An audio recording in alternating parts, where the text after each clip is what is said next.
You're probably making one of these 5 mistakes in your kitchen renovation, and today I'm going to save you from wasting your money and show you what to do instead. Hi, I'm Harman, a professional interior designer, and mistake number 1 is glossy kitchen cabinets and glass fronted cabinets. Because these are both really high shine finishes, they are so difficult to maintain. High shine finishes are going to show every fingerprint, every speck of dust. You will find yourself forever wiping down the doors and they will never look clean. Glossy cabinets are a particularly horrible choice if you have children as well, because they're so unforgiving. I would also argue that glossy cabinets are a design crime. I really don't like them. They're usually made of MDF with a melamine sheet on top, which makes them look cheap. Timber kitchens are more beautiful and a more timeless choice for your kitchen because they can be refinished and repainted over time.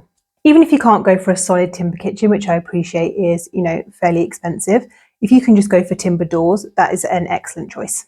Mistake number 2 is choosing cupboards over drawers. It's much easier to access items kept in drawers because you can see the contents of the entire drawer when you pull it out. However, with a cupboard, you have to go rooting around at the back of the cupboard to find whatever it is you're looking for. Also, if you struggle with keeping your kitchen tidy, then this point is particularly important for you to take note of. Drawers will cost you more, both in terms of the material cost and the installation, but in my opinion, they're worth every penny.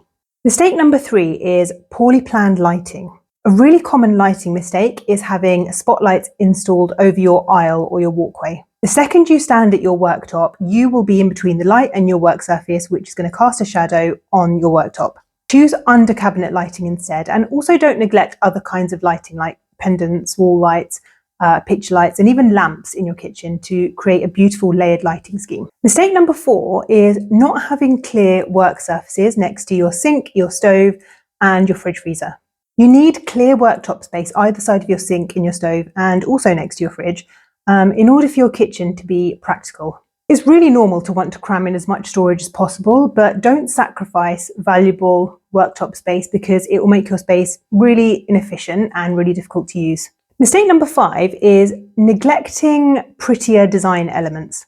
Most people, when they're choosing a kitchen, they'll go into a showroom, they'll choose the cabinet colour, choose the worktop and the splashback, and then finalise the layout. That's as far as it typically goes with the design, perhaps, a floating shelf somewhere. This means that your kitchen looks like it's straight out of the catalogue, and I don't mean that in a good way. It's boring, it's unoriginal, it lacks personality, and it means that your kitchen is going to look exactly the same as anyone else's.